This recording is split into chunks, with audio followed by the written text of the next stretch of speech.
आज हम डिस्कस करने जा रहे हैं कुछ क्वेश्चन।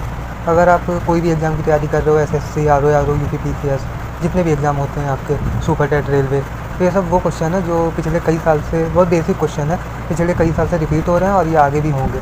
ठीक है, तो ये सब बहुत ही इंपॉर्टेंट क्वेश्चन है। चलिए स्टार्ट करते हैं। अगर आप चैनल पर पहली बार आएँ तो चैनल को सब्सक्राइब कर लें ताकि आगे आने वाली क्लासेस की जो है नोटिफिकेशन आपको मिल जाए। चलिए स्टार्ट करते हैं। पहला क्वेश्चन है, देखिए, बिहार गांधी किसको कहते हैं? Who is known as Bihar Gandhi?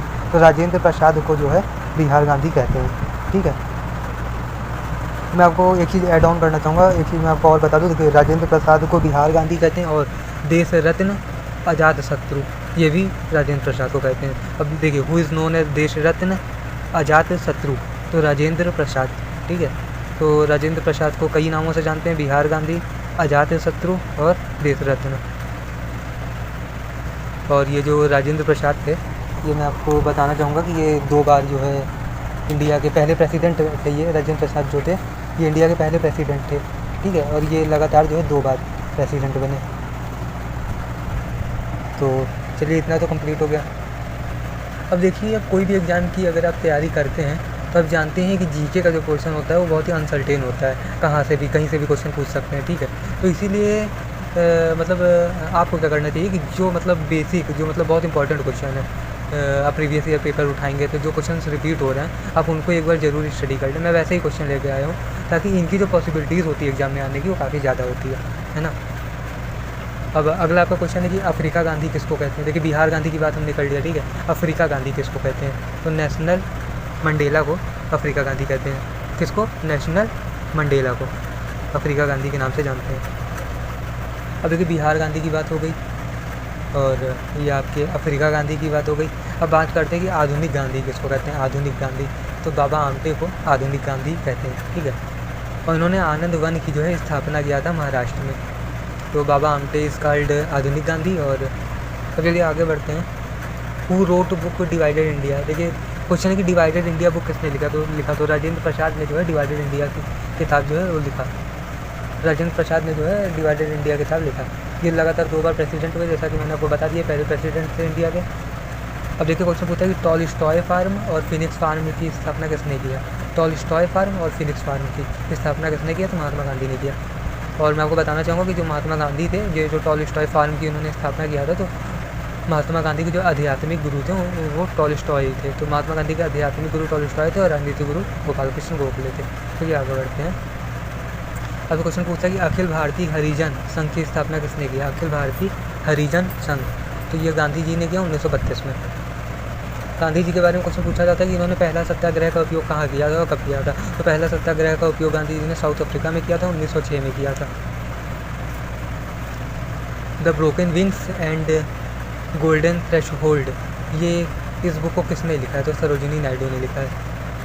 असहयोग आंदोलन, जैसा कि आप जानते ही होंगे, असहयोग आंदोलन जो है ये खिलाफत आंदोलन आप सुने होंगे।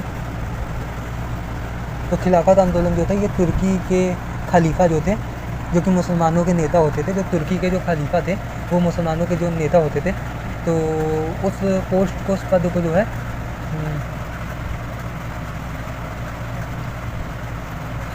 तो जो खलीफा थे बेसिकली उनके साथ जो है ढंग का मतलब वो मतलब उस पद को ख़त्म कर दिया गया था जो तुर्की के खलीफा होते थे। ठीक है, तो बेसिकली ये कहते हैं कि मुसलमान लोग के जो ये थे, जो एक खलीफा होते थे, मुसलमानों के गुरु हुआ करते थे। तो इस पद को ख़त्म करने पे मुसलमान बहुत भड़क गए थे, तो उन्होंने खिलाफत आंदोलन की स्टार्टिंग की थी, जो कि 1919 से 1922 तक चलता है। और खिलाफत आंदोलन का जो बाद में वो किया था, लीडरशिप किया था, वो गांधी जी ने किया। तो गांधी जी ने इसलिए किया था कि गांधी जी को लगा कि ब्रिटिश को भगाने में जो राष्ट्रीय आंदोलन हम कर रहे हैं, तो अगर हम इसमें खिलाफत आंदोलन में मुसलमानों का साथ दे देते हैं तो वो भी जो है ब्रिटिश को भगाने में हमारा साथ देंगे। ठीक है, इसलिए हम आगे बढ़ते हैं। देखिए, असहयोग आंदोलन की बात कर लेते हैं। तो असहयोग आंदोलन में क्या था कि बेसिकली क्या था कि इसमें क्या है कि जो ब्रिटिश गवर्नमेंट है उसको सहयोग नहीं करना है, मतलब बिना अहिंसा के दम पे, और ब्रिटिश गवर्नमेंट का जो है सहयोग बिना किए जो है उसको देश से भगाना है। तो ये जो असहयोग आंदोलन था वो 1920 में चालू होता है। ठीक है, तो 1920 से 1922 तक चलता है। बात तो बहुत बढ़िया चल रही थी। अब देखिए, 1920 से 1922 तक चलता है। ठीक है, ये जो असहयोग आंदोलन है काफ़ी मतलब सक्सेस भी हो रहा था ब्रिटिश को कमज़ोर करने में। बट होता क्या है कि देखिए गांधी जी जो थे वो अहिंसा के दम पे लड़ाई जीतना चाहते थे, ठीक है, अहिंसा पे। बट होता था कि बाद में चौरी चौरा एक कांड हो जाता है। पूछा जाता है आपसे कि जो ये असहयोग आंदोलन था वो वापस क्यों ले लिया गांधी जी ने। तो गांधी जी ने जो असहयोग आंदोलन वापस ले लिया वो ड्यू टू चौरी चौरा कांड, ठीक है। तो जो चौरी चौरा कांड हो गया था 5 फरवरी 1922 को ये कांड हुआ था। तो इसके अंतर्गत गांधी जी ने जो असहयोग आंदोलन था उसको वापस ले लिया। पूछो क्यों ले लिया। जो चौरी चौरा कांड था इसमें एक अहिंसात्मक घटना हो गई थी, ठीक है, एक आक्रामक घटना हो गई थी। हुआ क्या था कि गोरखपुर में चौरी चौरा का कांड हुआ था। तो एक थानेदार और 21 सिपाही को थाने में बंद करके ग्रामीणों ने आग लगा दिया था। एक थानेदार और 21 सिपाहियों को थाने के अंदर बंद करके जो गांव के लोग थे उन्होंने आग लगा दिया था। तो गांधी जी ने कहा यार इससे तो जो है देश में हिंसा फैल रही है, मेरे आंदोलन से तो हिंसा फैल रही है, ठीक है। तो इसके अंतर्गत क्या हुआ कि गांधी जी ने अपना असहयोग आंदोलन वापस ले लिया। गांधी जी को लगा यार अब देखिए कि मतलब इससे तो अहिंसा हो रही है, ठीक है। तो ब्रिटेन के पास आप जानते हैं कि आधुनिक हथियार थे और इंडिया के पास कितने हथियार थे, ज़्यादा हथियार तो थे नहीं। गांधी जानते थे कि अगर इस तरह से अहिंसा करेंगे इंडिया के लोग, मतलब जो लोग असहयोग आंदोलन में जो लोग शामिल थे, अगर वो अहिंसा करेंगे तो ब्रिटेन के लिए 1 मिनट का काम है आधुनिक हथियारों से जो है इनको गोली मारना। तो इसीलिए इन सब चीज़ों को देखते हुए गांधी जी ने जो है चौरी चौरा कांड हुआ, इसी वजह से उन्होंने असहयोग आंदोलन जो है वापस ले लिया, ठीक है। और जो ये असहयोग आंदोलन जो वापस लिया था इन्होंने वो 11 फरवरी 1922 को लिया था। तो देखिए आप जो क्वेश्चन पूछते हैं कि जो असहयोग आंदोलन है वो कौन से अधिवेशन में प्रस्तावित हुआ, ठीक है, मतलब प्रस्ताव जो है वो कौन से मतलब उसमें पारित हुआ अधिवेशन में। तो नागपुर अधिवेशन में जो है असहयोग आंदोलन का जो प्रस्ताव है वो नागपुर अधिवेशन में दिसंबर 1920 में पारित हुआ, ठीक है। और जो पहले अधिवेशन जो कि कलकत्ता में हुआ था तो उसमें ये पारित नहीं हुआ था। ये नागपुर अधिवेशन बेसिकली आपका जो है पारित होता है, ठीक है। तो मैं आशा करता हूँ कि इतना आप समझ रहे होंगे।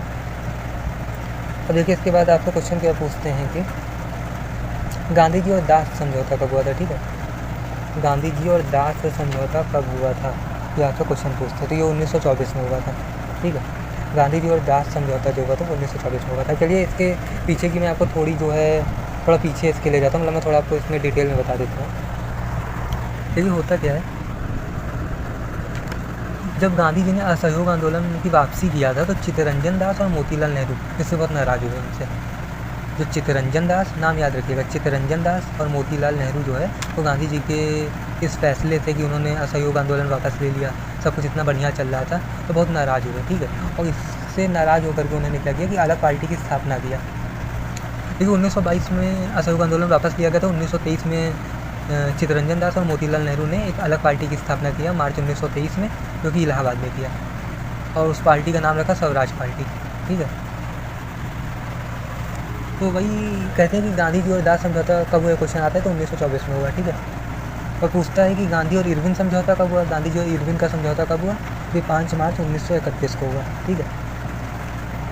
तो दोस्तों आज की क्लास को हम इतना ही अपना रखते हैं और आगे हम और भी इम्पोर्टेंट क्वेश्चन पे डिस्कशन करेंगे। मैं आशा करता हूँ ये सब जो क्वेश्चन है ये सब आपके एग्ज़ाम में कभी ना कभी मुझे लगता है ऐसा कि टकराएंगे ज़रूर, ठीक है। तो ये सब जो मैंने आपको क्वेश्चन बताया है ये सब बहुत सालों से रिपीट हो रहे हैं और आगे भी होंगे, ठीक है। तो ये सब क्वेश्चन जो है बहुत इंपॉर्टेंट है। मैं आगे और भी जो है इस तरह के क्वेश्चन लाता रहूँगा। और अगर आप चैनल पर नए आए हो तो आप चैनल को सब्सक्राइब कर लें, ठीक है, ताकि आगे आने वाली जो क्लासेस रहेगी उसकी नोटिफिकेशन आपको मिल जाए।